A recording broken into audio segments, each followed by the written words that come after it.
We will be talking about befriending anger today, and I understand that the concept of befriending anger, an emotion that is usually known as something rather negative or very vehement, or it can come out in bursts and rage, that everybody would go like, why on earth and how on earth can I actually befriend an emotion that is so heavy and not very liked by many people? But before we go there, I'd actually like to take a moment to introduce myself, because there's always that moment like, what gives me the right to talk to you? So my experience with grief goes beyond only one or two people in my life, but I will focus on the two most important people in my life that have died rather before their time. I put that under quotation marks because from a spiritual perspective, obviously it was not before their time. The first person that was really, really close to my heart was my dad. I was 20 when my dad passed away. And though he had cancer, we thought that he had made it. And then when the cancer came back, it was so aggressive. It took him within a month. So that was really fast and unexpected. And even more so unexpected, 25 years later, my husband died in the prime of his life at the age of 45. He was super healthy, fit, a surfer, and he went on a business trip and collapsed and died in a shower from a brain aneurysm. So absolutely unexpected. Our boys were 10 and 8. And I had a very, very different perspective in both situations. With my dad, he was my closest person. He was very, very important in my life. And when he died, I had no idea how to actually handle grief. Nobody teaches you that, right? We don't learn that at school. We very often don't talk about the topic of grief, death, dying, unless our family has been affected by it. It's not a topic that comes up over dinner. Through my own journey, though, of my dad's passing when I was 20, not knowing how to deal with it, I have learned a lot along the years, and I've been on a rather deeply spiritual journey, and it landed me not only in a really beautiful marriage because I was very present. I knew how precious life was, so that gave us a really beautiful and different start to a lot of other relationships. We were always known as that couple that everybody looked up to, and Rob and I were just very, very connected. I'm a mom of two teenage sons now, so Flynn and Jet were 10 and 8 when Rob passed away very suddenly. And I just knew instantly that I didn't want them to have the same experience that I had when my dad passed away. I wanted them to experience happiness. I wanted them to have a joyful life. And there is actually a story that I might share a little bit later in the presentation about where that all came from. I'm an author, I'm a speaker, I'm a coach. So I have literally just published my 4th book last month. And the book is called My Person Died, What Now? It's a grief guide with a positive twist. And my sons have actually co-written one of the chapters in there, which was really, really beautiful because I wanted people to gain the children's perspective in that as well. So the first part goes to the griever. The second part is from my children's perspective. The third part is to the support person, because so often people don't actually know how to support people through grief. You need to learn how to hold space, how to use different language, more nurturing language, and just be there, be present. Our grief needs to be seen and witnessed, and we need to be held in that process. And that brings me to the last part. I'm a coach. I help people through that journey. I hold space for them. I give them different tools, different perspectives, different language. And last but not least, what I wanted to mention here is I believe in soul contracts. There was what I now call a spiritual epiphany that I had only months after Rob died.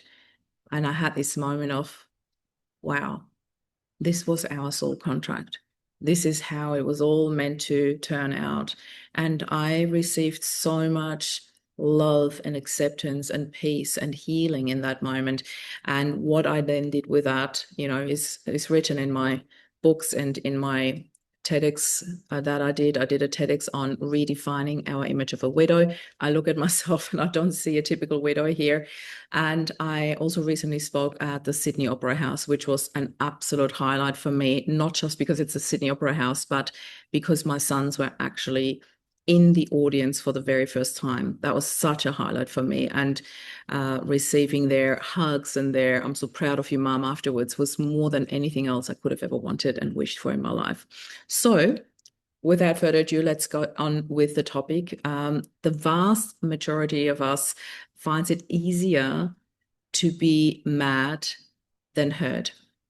This is what our society teaches us. It is so much easier to be angry at someone or something than showing our vulnerability when we are in pain. And I think this is where it all starts. So today I'll really be honing in on the topic of anger.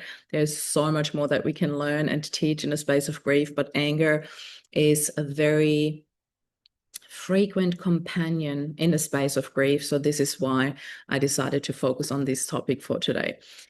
Our culture is more accepting of anger than hurt. It is so normal when you see somebody, lose themselves or road rage or whatever. This is where we often see people get angry in traffic when it's not fast enough or whatever.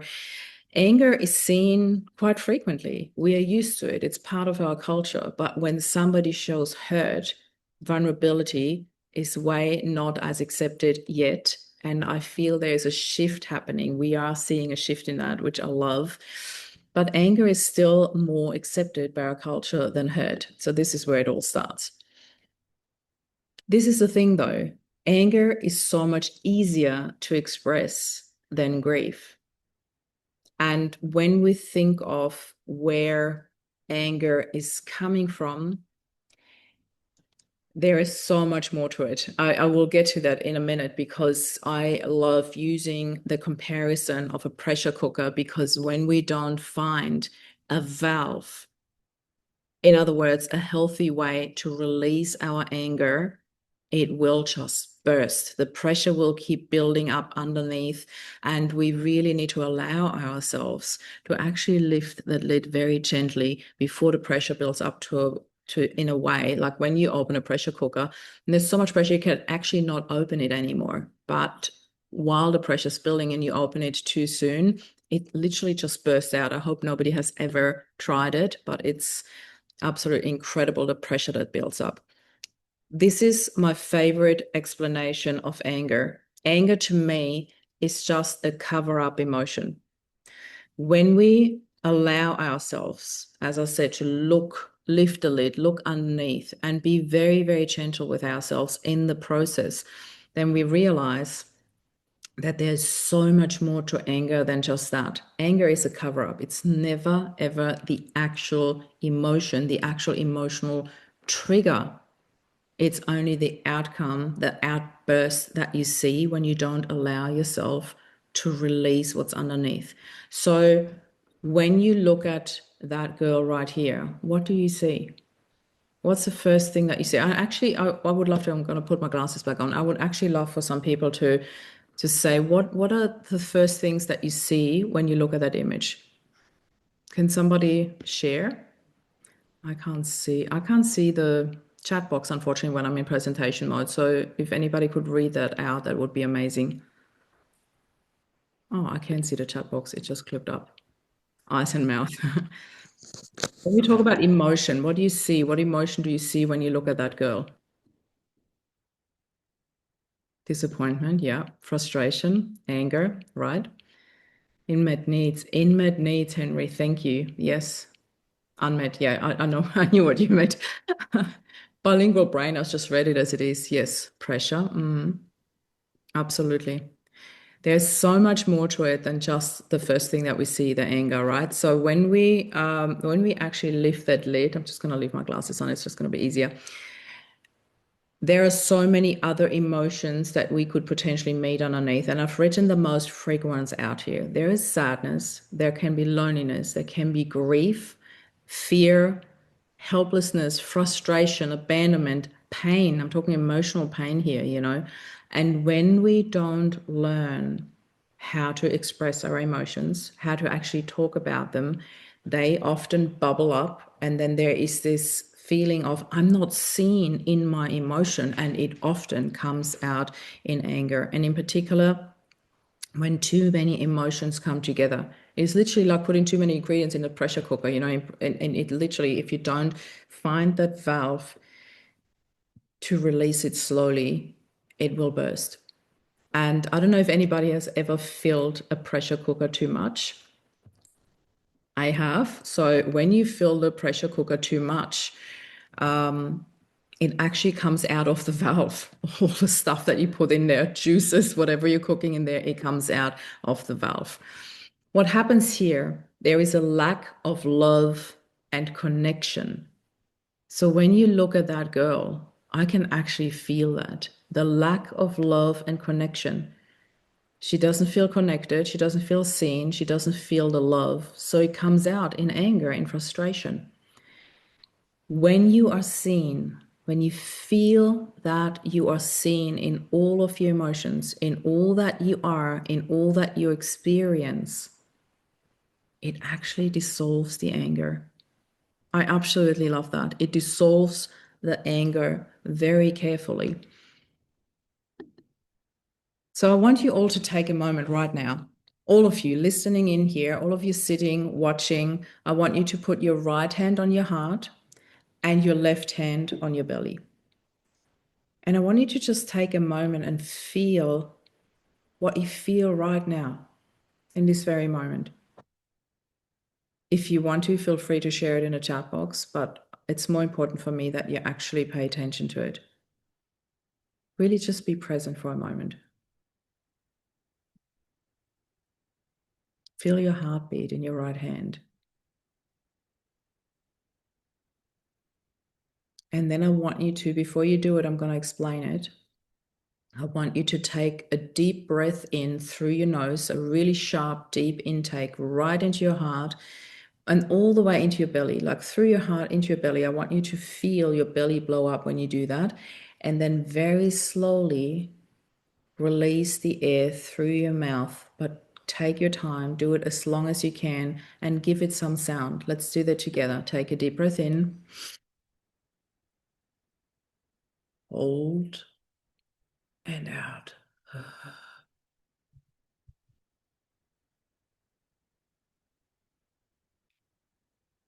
See how present you feel with that?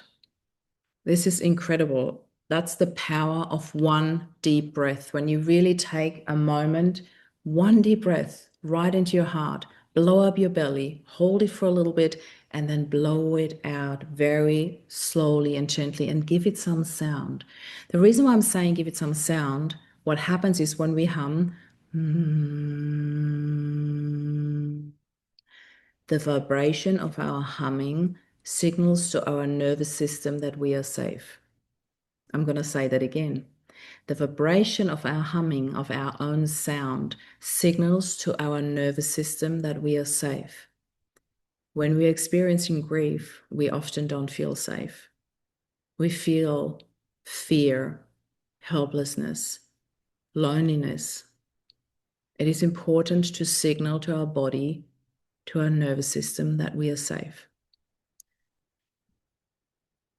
It's really important to mention this. There are 3 different exercises, and I'll start with the first one. They all go hand in hand. The first one is embracing your inner child. So what I want you to think about is grief triggers unhealed emotions from our childhood.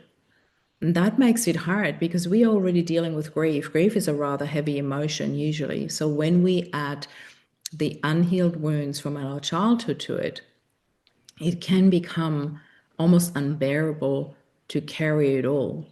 And those unhealed wounds from our childhood often add to triggering the anger because it just becomes too much. Too many wounds, too many emotions, too much hurt, too much vulnerability. And at the same time, because of what happened to us, we so want to protect ourselves. So we don't want to be exposed. We don't want to be even more vulnerable because we are scared of being hurt even more. So we build the walls, we hold the shields up, and behind those shields, those emotions bubble up like in a pressure cooker.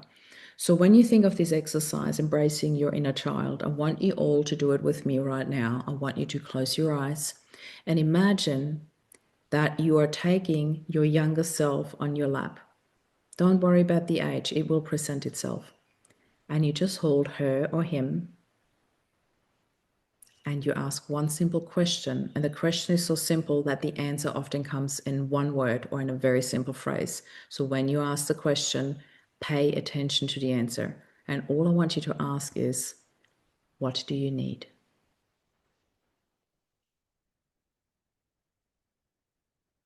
That's the one simple answer that you might have just received. What do you need? And give her that or him. Pay attention to the needs. Your inner child has got needs. When there are unhealed wounds, there are needs. You need to pay attention to that. And I'm going to share a little story with you. I shared this very exercise with 3 different clients on one day a few years ago. And I remember as the 3rd client walked out of my office and I had shared this very exercise for the 3rd time that day, I thought to myself, I haven't done this exercise for a while. I think it's time for me to do that. And I had about an hour. My sons were still young, so I had about an hour before school pickup. And I thought, I'm going to take myself down to the beach. I'm going to be present. I'm going to do the exercise and see what my inner little girl needs. So I drive down to the beach, only 10 minutes, so it wasn't a huge drive for me, but a 10 minutes drive to the beach. I sit down, I'm present, I put my hands on my heart, I imagine putting my little girl on my lap, and I ask her, what do you need? And she just smiles at me and she said, nothing. And, and I was like, what? I drove all the way to the beach, I'm being present, I'm doing the whole exercise for you to say nothing. And in that very moment, another exercise was born that I have been sharing ever since with my clients. I call it the inner best friend exercise. I want you to imagine if your little girl, your little boy, your inner child has got nothing to say and no needs in the very moment, but you feel there's something missing, there's something that you need. I want you to imagine that you slip outside of yourself and sit next to you.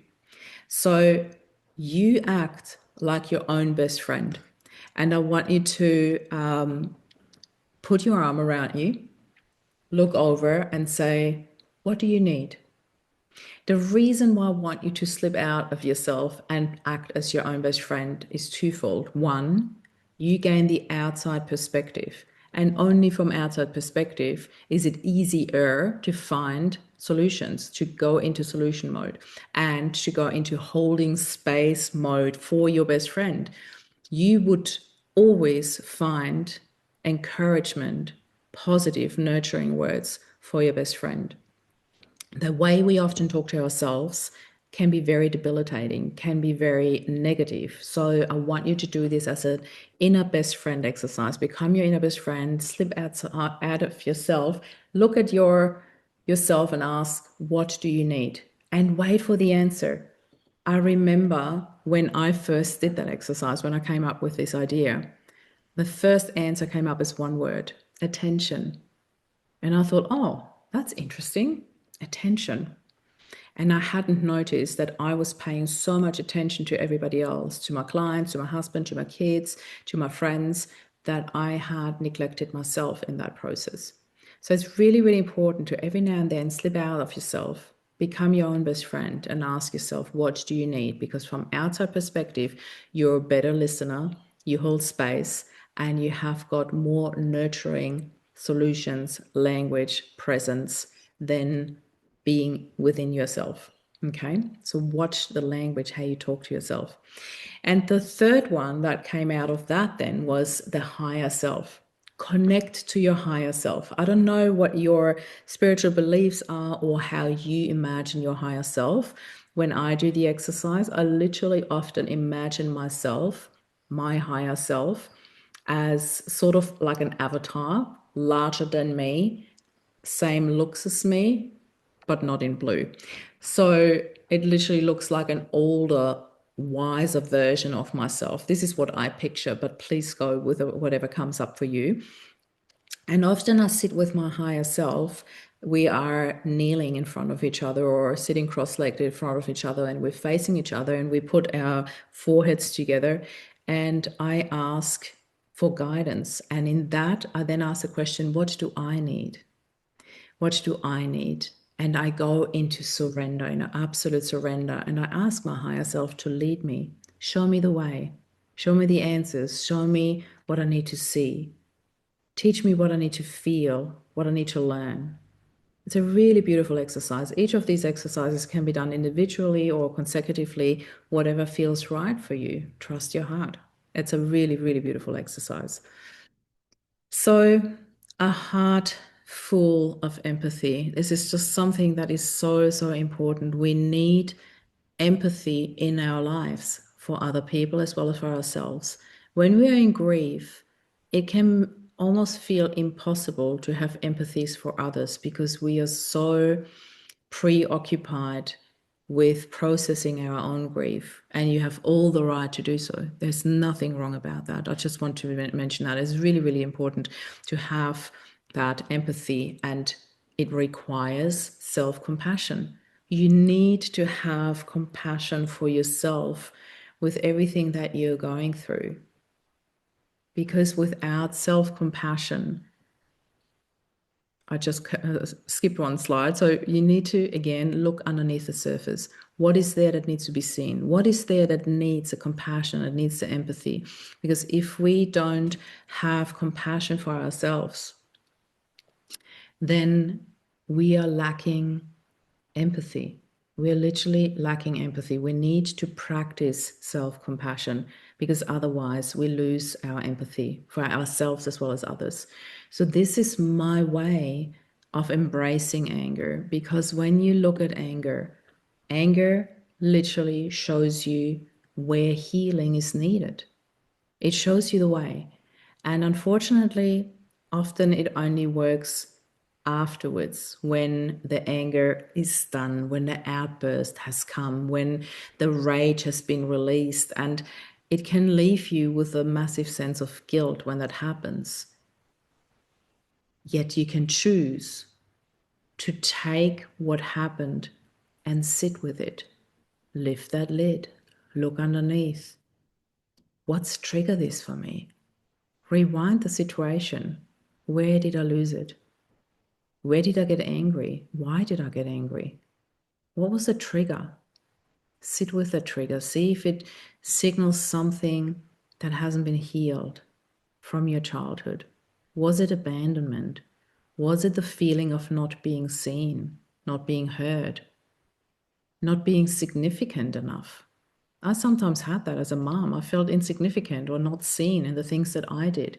My needs weren't met. I was only there for everybody else, meeting their needs. Being a sole parent in grief can be really intense, because all of a sudden the other parent that would balance you isn't there anymore, that would see you isn't there anymore, that would validate the efforts that you're making, the love that you're putting in everything. Have compassion for yourself. See anger as the signpost that it is, and follow that. Look at the triggers and see them as signposts. That is a really, really beautiful way of dealing with it. I've actually prepared, I don't know if I have or haven't. If not, I'll share it at the end. I thought that was the next slide, but I'll continue with this here because there's a little exercise that I want to share at the end. So please remind me. I'm just going to say it now, the color orange. If I don't mention it, somebody please remind us of the color orange, and I'll mention it at the end. So what I want you to do is I want you to literally tune in. If you had an outburst, if you had experienced anger, just look, listen, and feel into it. What was the trigger? What was the path? How did it actually unfold? And then have compassion for yourself. Allow yourself to see the emotion or emotions that actually triggered the anger. Don't waste your time with feeling guilty. Use that time, use your energy to actually be curious and look what triggered it. And when anger happened and it affected my children, I made sure that I shared what happened with them. And if it was age appropriate, I would also share the trigger with them. Because that way I would not only be able to apologize and explain it, but I would also teach them a really, really beautiful lesson in how you can actually work with your emotions. Even when you experience an outburst that can feel really uncomfortable, yet you can show them what to do with it, how to deal with it when it happens. So this is what I mentioned before. A lack of self-compassion creates lack of empathy. Please be aware of that for yourself, if you have children, for them as well, for your friends, anybody around you. If you lack self-compassion, it creates a lack of empathy. Be aware of that. Be self-compassionate, practice that. Be kind to yourself. We all need it. Here it is. That's what I mentioned before. Self-love is key in everything. In every success journey, it needs self-love at the base of everything. If you don't practice self-love, there won't be success. Self-love is success for healing, for any relationship, for business success, for weight loss, believe it or not. That's a really, really big one. For healing grief, you need to practice self-love. As funny as it might feel at first, start with a little exercise, looking in the mirror each morning. I love you, Marie. Good morning, Marie. Something like that. Super simple. Obviously, please use your own name, but I'm taking all the love I can get. So let's play. Here's a little game I have prepared for you. It's called the color orange. I use orange as an example because it's one of my favorite colors. If you have a different color, you can use whatever favorite color you have. I played with the color orange, okay? So I want you to take a moment right now, play along with your own favorite color, and look around you. How many things can you see that are in the color orange? So when I look around, I have an orange Hapkido belt hanging there from the boys. I have a beautiful rainbow color chakra thing hanging there where obviously there's orange in there. I've got orange picture frames. I've got another orange picture painted by my cousin for our wedding day. I've got an orange poster from a gig I've recently been to. Orange flower pot on the outside on my deck. I painted the wall of our deck in orange. I've got orange coasters laying here, an orange dragonfly, an orange pillow, an orange blanket. As you can see, I love the color orange. So this little presentation, how long did it take? Less than a minute. And how many things did I list? At least 20.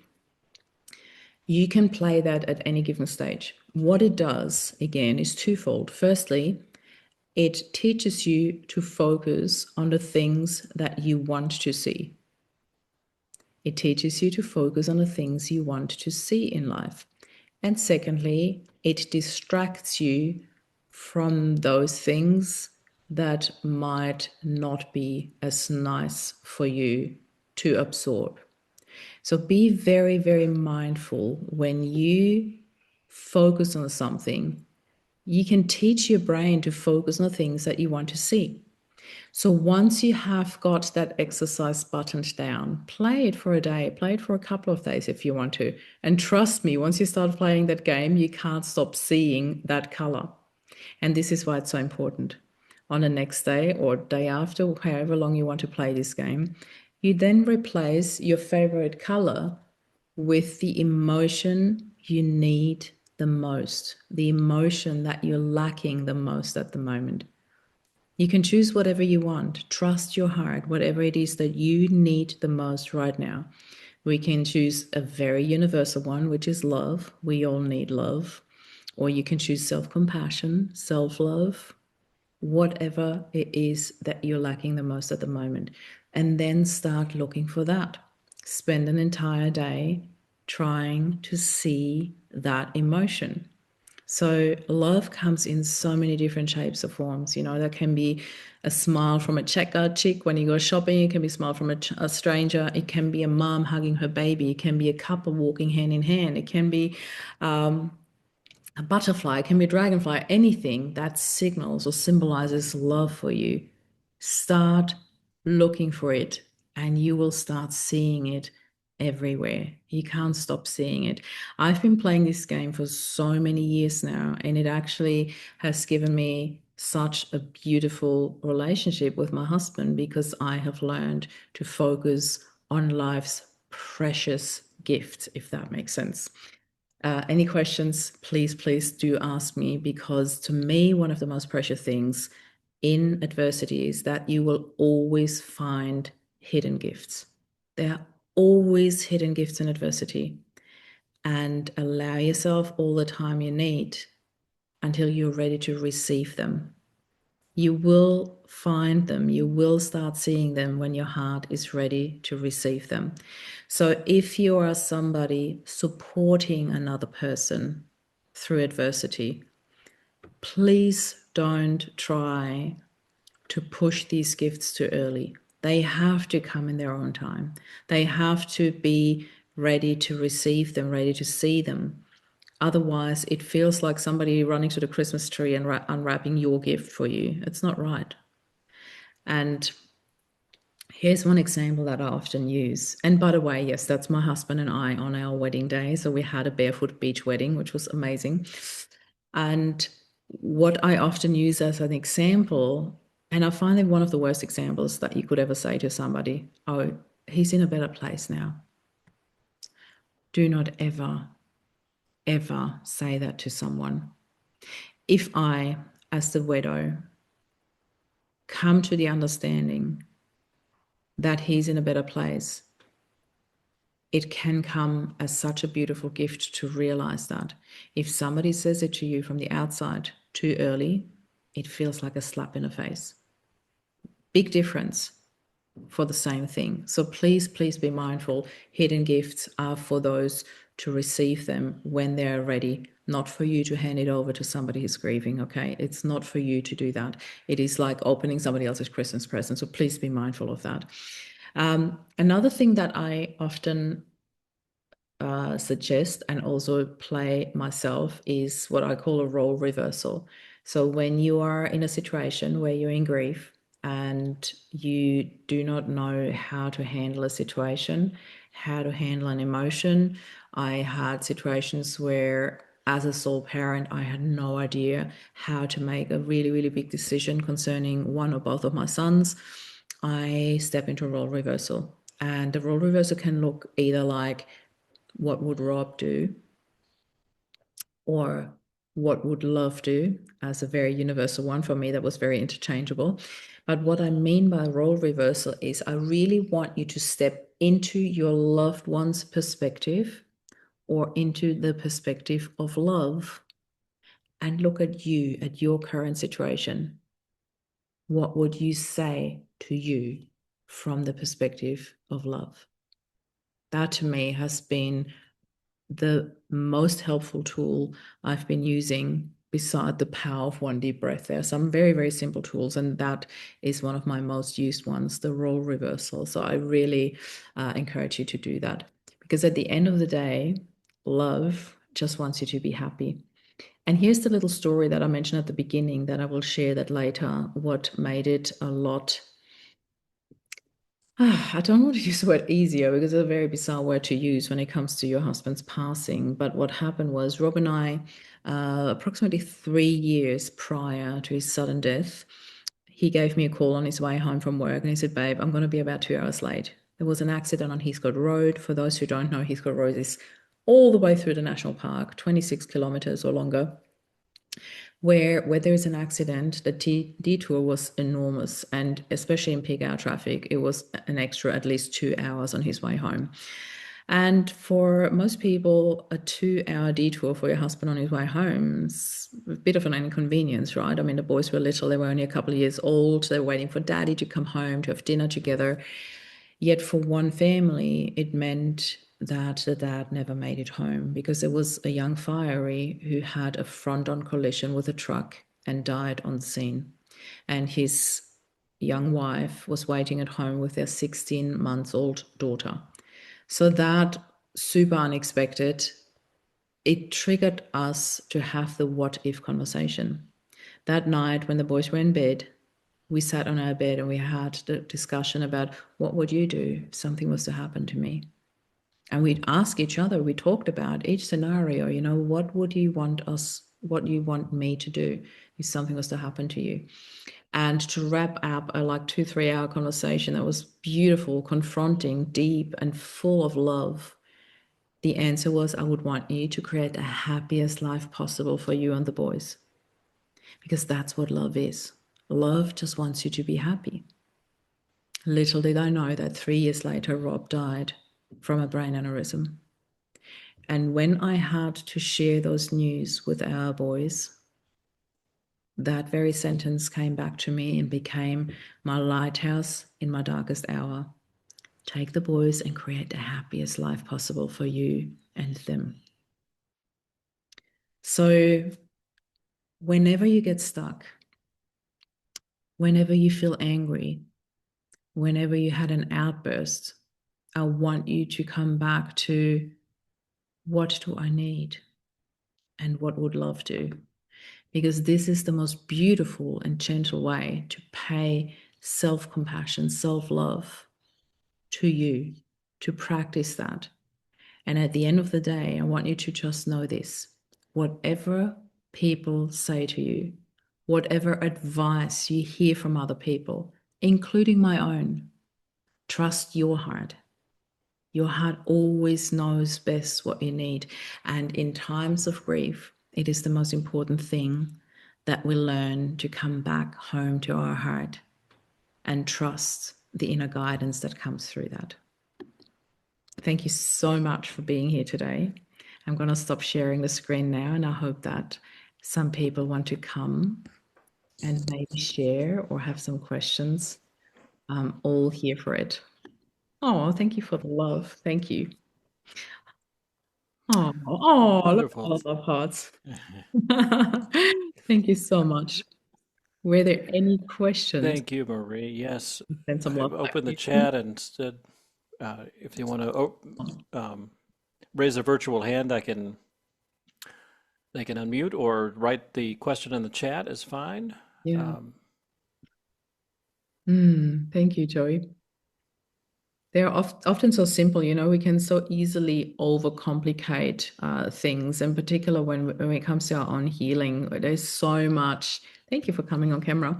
There's so much that we do to stand in our own way, and I find it really, really important for people to simplify things. And I said that so often, after Rob died, things needed to be easy. Lots of things, just simplifying them. And one of the things, I actually chatted to a friend of mine over coffee this morning. I had coffee before I came here, and I said, one of the things was I raised my boys bilingual. Being from Austria originally, I spoke German to them, and Rob, naturally living in Australia, spoke English to them. And when Rob died, everybody would have thought, of course, now you don't even have to worry about the bilingual thing anymore. You just speak your mother tongue. You just speak German because there's nobody else in the house who doesn't understand it. And yet I stopped speaking German to them because English had become my emotional language, and it had to be simple. And I knew that for the boys, I wanted them to not worry about how to translate how, what, and do I need to make an effort? No, our person just died. Things need to be simple. And simple was English. Done. That was really, really important. Um, Thank you so much. Yeah, you are very welcome, Michelle. Thank you. I've done the inner child exercise millions of times with clients, but look forward to incorporating the best friend one into my own life also. Can't wait to order your book. Thank you.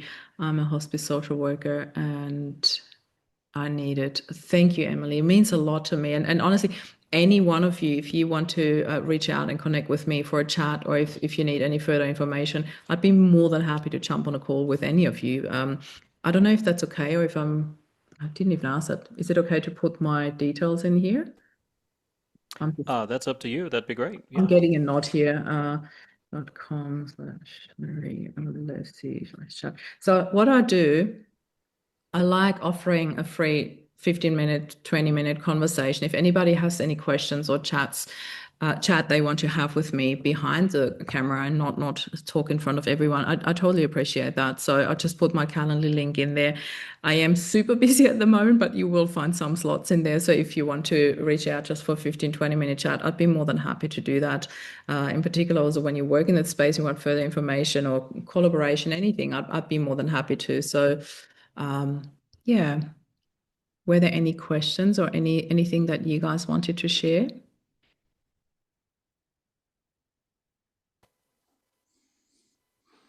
I just wanted to echo that. I think what Emily was saying about the inner child work is really interesting, and uh, the different perspective on it. doing the best friend perspective on Yeah. the inner child is a Yeah. nice segue. So that's great. Yeah, and it was so funny. Hera was born, me going to the beach thinking, oh, my inner child needs attention, and she's like, nothing. And I still see her little face in front of me when she was like, nothing. It was so cheeky, and I'm like, and I drive all the way to the beach for this, for nothing. And then that's where it came. It's like, oh, I don't know. It just came to me, that exercise, and I've been using it ever since, and it's been absolutely phenomenal. The inner best friend exercise, how often it takes you out of your own head, out of your own often debilitating language. We talk so mean to ourselves sometimes. We would never ever talk to a best friend like that, ever. So that's why I thought that would be a very, very helpful exercise to do.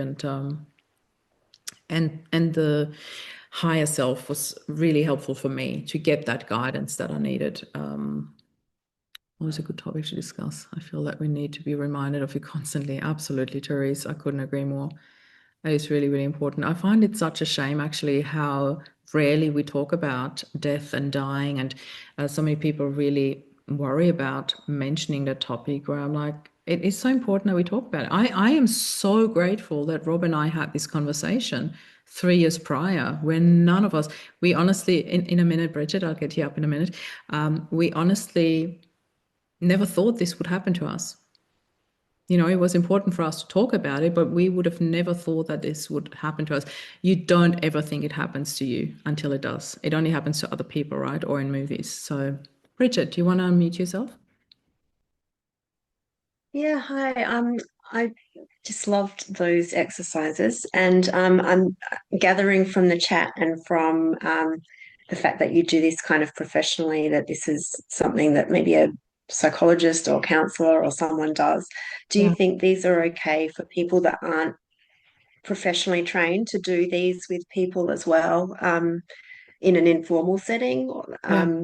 It's such a Or do beautiful, you think there's kind of any times when you shouldn't people shouldn't do it these is, kinds of practices? yeah, it is such a valid question. So thank you so much for asking that.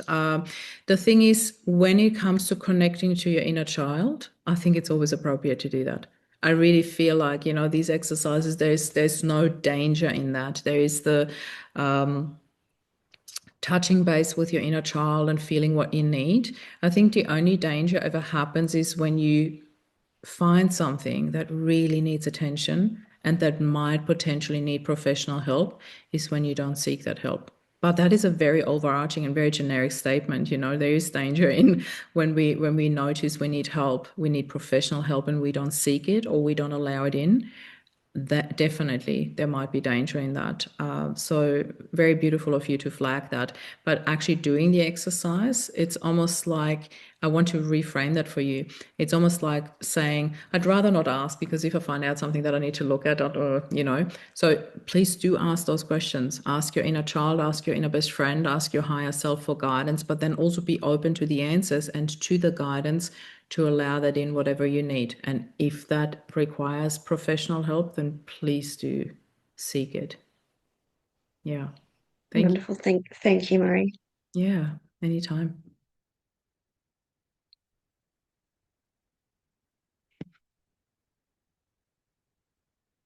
All right. I think if there are no further questions, Your Honor. Last call for any questions. Let's give Marie another thank you with virtual clapping hands or a Thank you so much, guys. this as I think another universal. Oh, So it was oh, such an honor. these effects. Oh, That's so beautiful hearts and all of that's beautiful. lovely. Thank you, It's thank you, great. thank you. It was such an honor being here, and thank you for holding space for my story as well.